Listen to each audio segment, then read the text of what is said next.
Today we are covering mobility and safe patient handling, a critical topic on the NCLEX because it's all about safety. The exam will test your ability to assess a patient's mobility, use proper body mechanics, and select the right equipment to prevent injury to both the patient and yourself.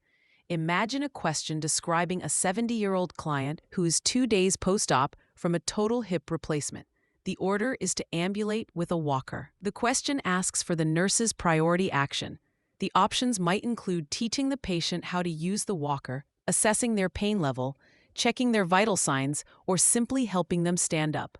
The correct answer is to first assess their vital signs and pain. The NCLEX wants to see that you assess before you act. An unstable patient, even with an order to ambulate, is not safe to move. This is a classic exam trap, prioritizing an order over a fundamental safety assessment. Let's talk about body mechanics for the nurse. The NCLEX assumes you know to protect yourself. You will see questions where the incorrect options involve using your back to lift or twisting your torso. A key principle is to maintain a wide base of support. Keep your back straight, bend at your knees, and use the large muscles in your legs. You should also keep the patient as close to your body as possible to maintain your center of gravity.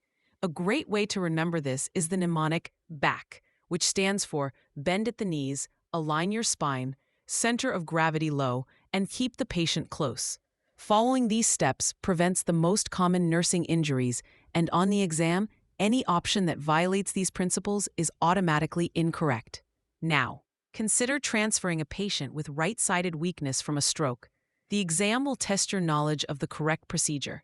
You would need to place the wheelchair on their left or strong side and have them pivot on that strong leg. The gait belt is not just an option, it is a necessity. The exam loves to test your knowledge on assistive devices. For a standard cane, you must know that it goes on the strong side of the body. Why? Because the cane provides support for the weaker side as the patient steps forward with the weaker leg. For a walker, proper height is when the patient's elbows are flexed at about a 30-degree angle when their hands are on the grips. Incorrect sizing can cause instability and falls, making it a key safety point for exam questions. Pressure injury prevention is directly tied to mobility.